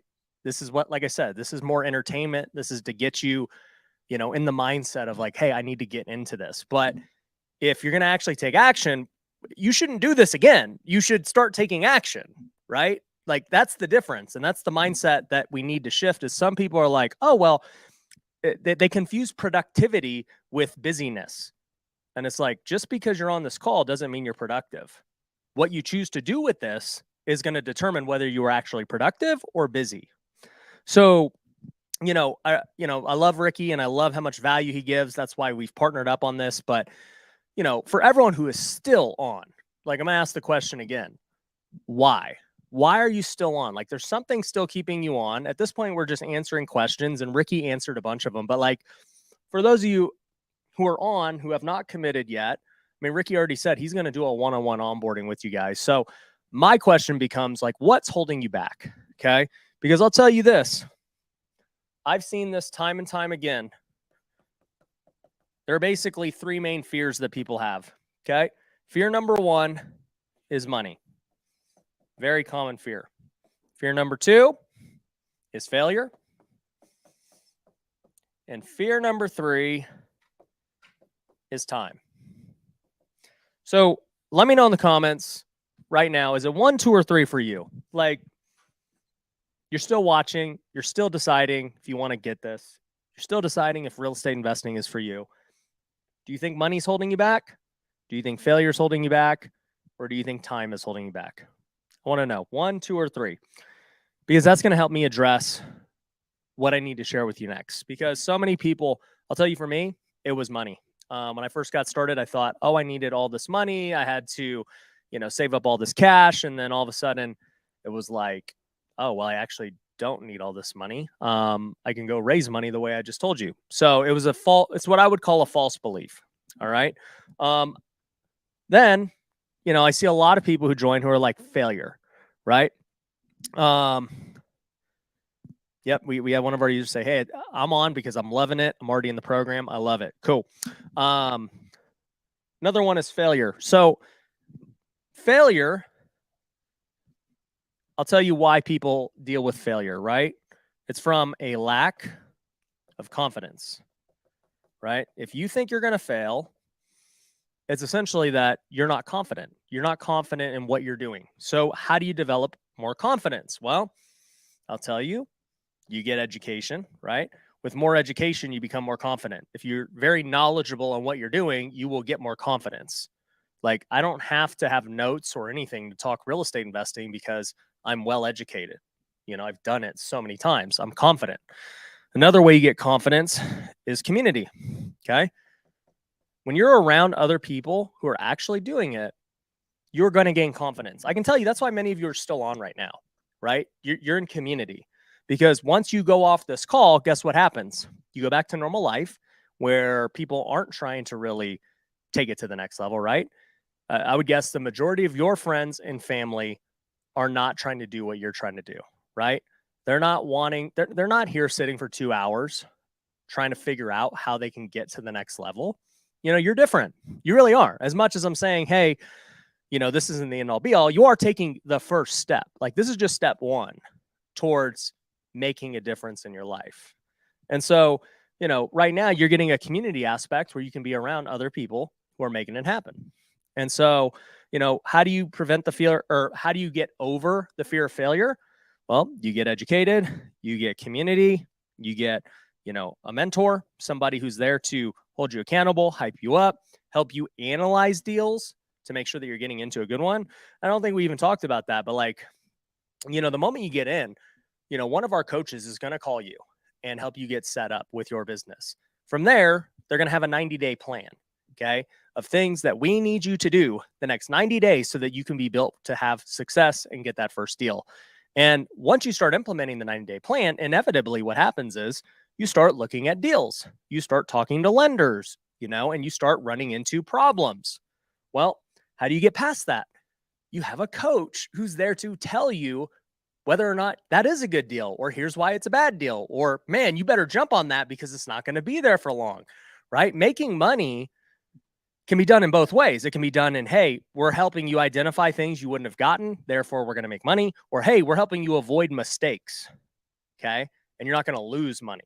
So really, the fear of failure comes from, oh, I think I'm going to lose money, I'm going to make mistakes and everything else. But here's the thing. If you do not join the program, this will always be in your DNA. Because guess what? You've never done anything to address the root causes of failure, okay? You have to address what is causing me to have this fear of failure. And these are the things, because you don't have them, okay? If you had them, you would not fear failure, all right? So that's one. Most of you guys, no one really said time. It was all money and failure. And that's true, right? When most people aren't, super busy doing things, time's not the issue. You can actually go work. So then it becomes, okay, well, if we don't think time is the issue here, then how do we solve for these two issues? Okay. Well, on the failure side, I talked about that. On the money side, how do we solve the money issue? Well, on the actual investing part, I already talked about hard money and private money. So like, we know we can invest. So correct me if I'm wrong, but put a 1 in the chat if when you're talking about money, you're just talking about, I don't know how I can afford the program. Put a 1 in the chat just so I know like who's dealing with that situation. Because I get it, right? Like if you don't have $10,000, you don't, $1,000 is going to go a long way. Like I want to talk to you and I want to know who I'm talking to. Okay. So if you're thinking money is the fear from getting you started and you're specific, because none of us can say that money is the problem with actually flipping or wholesaling or, raising capital. We know how to do that. We always need more money with that. Okay. But what I'll say is this: in real estate investing, you are always going to need more money for whatever it is, right? Think about it. We want to go, we actually just got 130 units under contract in Iowa. Okay. And we got to go raise a few $1,000,000 to do the deal. I don't have the money right this moment to go buy it. So guess what? I got to go find the money to go buy the deal. Okay. So I'm always looking for money. Then I got flips. We got, overhead. My operations cost hundreds of thousands of dollars a month to run. So guess what? Like I'm always looking for money one way or another to buy more properties, to run my business, to produce more content, to buy more rentals. You're always looking for money. So this situation of, well, I don't have money and so I can't do this. Like, do you think you're going to have $100,000 to go buy your first rental property or your first flip? No, you got to go out and get it. And so it all goes back to being creative. For me, when I bought my first flip, I maxed out my credit cards. I got creative and I did it. I went all in. For others, I know they've done the same thing. Payment plans. That's basically creative finance. When you're trying to get a seller to, do a deal with you and you don't want to do it a traditional way and you get them to agree to a payment plan, that's seller finance, right? We're essentially seller financing you the program. So, that's one thing. Third thing would be, when it comes to money, it's going to ebb and flow. Like, you could be worth a lot of money. I know investors who are worth millions and millions of dollars and they have like no cash. Why is that? Because that's how business is. You're always investing into something new, and then you run through times where your cash is low, even when you're rich. And you're like, man, I got to go find some money somewhere. So, you go refinance, you go borrow against something, you go and sell something. Like, it just depends how bad do you want it, right? Like, if you truly wanted it bad enough, somebody would give you $10,000 right now if you really believed in yourself and you believed in what we were doing. But if you didn't, then, you just don't really want it bad enough. Like, finding $10,000 is not like going and finding $1 million. Okay. Lots of people have 10,000 and you don't even need $10,000. All we're asking for is $1,000. Like, we're going to help you find the $10,000. But, it just, once again, right? Everybody's on this for a reason right now, this moment. I just want to get clear to you, whether you join the program or not. Okay. This concept that I'm teaching you right now is what you need to learn for business and real estate as a whole. Okay. This whole concept is for business and real estate. You're always going to look for money. You're never going to have all the money you need. Okay. And so if you can't figure out how to, for all my Spanish speakers, get the cojones to do $1,000, how do you think you're going to get the balls to do $200,000 flip, a $500,000 flip? You ain't. Like, it's not going to happen. Okay. Like, buying a $500,000 flip is infinitely more risky than doing $1,000 non-refundable deposit or $1,000 refundable deposit, right? Like, a lot of people ask me, they're like, Ryan, where do I get the EMD, the earnest money deposit? What happens if I can't find a buyer for the house? And I'm like, well, typically the EMD is refundable. You'll just get it back. And then they're still scared to do that. And I'm like, dude, if you can't figure out how to like get over the fear of putting an EMD down, this business probably ain't for you, nor is any business really, because running any business is hard, right? When you go and lease a place and you go and start something and you try to build your brand and you try to spend money on marketing, it all has risk. And so for me, I've said this before and I'll say it again. If I'm going to take a risk, I'm going to bet on myself. I'm not going to bet on somebody else. I'm not going to bet on my employer. I'm not going to bet on, any of these other things. I'm going to bet on me. And so what do? I invest in me first and foremost. I invest in my health. I invest in my sleep. I invest in my relationships. I invest in my education. I invest in relationships, to go get Ed Milet on WealthCon, next WealthCon, which you guys would get tickets to. It cost me a lot of money. Okay. So, like 6 figures to get them, right? I am investing in a relationship. Okay. And I believe the relationship will be worth far more than what it's initially going to cost. Okay. So I'm always investing. And that's why we're at today. That's why I know people like Ricky. It's why I hire top tier talent, because I'm investing in them. I'm investing money. I'm investing time. And that's how you get to the top. Right. But if you're scared to invest in yourself, what makes you think you're going to be able to invest in anything else, or that anyone else is going to want to follow you or work with you or do anything else? Okay. So this is really it, guys. That's why, like I told Rick, I was like, hey, let me go hop on real quick and get these last second stragglers to understand what's at stake here, because a lot's at stake here. You either stay doing what you're doing, which I don't think you'd be on this call right now if you liked what you were doing. And 99% of you will keep on that path of whatever it is, right? Or you can be part of the 1% who says, no, I don't want to keep doing what I'm doing. I'm actually going to do something different and learn something new and invest in myself. Okay. So, I want you guys to be part of the 1%. Couple of questions here. I tried setting an appointment to call, but I kept having issues accessing it. So, you should be able to just make the deposit here at Wealthy Call. Did anyone else have that problem, by the way? You should be able to just make the deposit at wealthycall.com. He said, what are the dates for the next WealthCon? The dates for the VIP holders are going to be October 3 through 5th. Okay. So VIP is 3 through 5th. 6th would be if you get MVP day. Okay. So you guys can upgrade to an MVP ticket as well if you wanted to do that. But I'll tell you a little bit about WealthCon because it's sick. So on the 3rd, we have our welcome party. Okay. And this is only for VIP and MVP holders. So you're going to get to have access with people in our all-star program, which I haven't even told you guys about. Okay. We have our rookie and we have our all-star program. Our all-stars are, the people who are like real serious about this and who are building their business to high levels. Last year, we had over 30 of our all-star students make over $1 million. This year, we're going to have more. Okay. So the goal is like to progress from a rookie to an all-star. You see where the sports theme came from, right? But you get to have a welcome party. We rent out an entire venue. It's sick. And you just get to network, have drinks all on us and hang out, with all the high level VIP and MVP level people, right? That's the 3rd. On the 4th, we have, the first day at the event. We call this one like the real day one.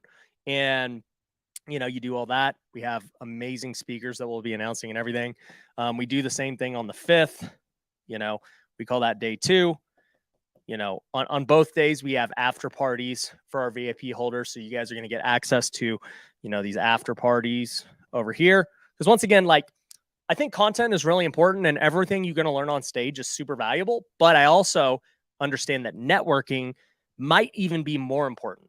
Okay. By networking, you're going to have the chance to meet your private money lenders, to meet people who are going to do deals with you, to collaborate on content and all these other things. So we mix in a lot of networking opportunities that are fun. And I mean, look, it's in Las Vegas. So you already know it's going to be fun, right? That's not the issue. And then day 6, if you have an MVP ticket, which you guys could upgrade to if you wanted to, it's actually going to be right here at my office. I'm going to break down everything step by step, how we operate our business and how we run it. So that's what WealthCon is for those of you who are interested. And you're going to get 2 free tickets to WealthCon VIP, $5,000 value when you sign up at wealthycall.com. So here's the deal. I've got a meeting to attend to. I want to just first off, number one, thank you for attending this challenge. This challenge has changed many people's lives. And many people have joined the program, have had a ton of success, got their first deal, scaled their business. For anyone who's still watching and on the fence, you have literally nothing to lose. By putting the deposit down, it just tells us you're serious and you're committed. I think Ricky said he'll take a couple more who do it. So for those who actually do it during this call, we will add you to that list. If you try and, do it tomorrow, Ricky, he's not going to do it. He needs to know who are the people that are actually committed. So, you basically got, I don't know what it's 10:58. You have 2 minutes to put your deposit down at wealthycall.com because I am logging off and we're just taking all those people that put the deposit who we know are serious. And Ricky's going to be having his call with them next week to welcome them to the program and help them, do some one-on-one and get their business to the right, whatever it is that you're struggling with, especially on the realtor side. As for me, I can't wait to see everyone who signed up for WealthCon or who signed up because I'm going to see you at WealthCon. I want to shake your hand, get a picture. I love meeting all of our new students. It brings me a lot of joy. I love hearing the success stories. And I mean, heck, some of you guys might even have your first deal by the next WealthCon. So, I mean, think about how exciting that would be where, you go from the challenge, you implement what we're telling you, and by WealthCon in October, you're already working on your first deal, or maybe you wholesaled and gotten paid, right? Like, possibilities are endless. But anyways, that's all I got today. Last chance, wealthycall.com. You'll get with Ricky on the one-on-one, and that's all I got. So appreciate you guys. Thank you for attending the challenge, and I will see some of you guys here in a couple of months. All right, peace.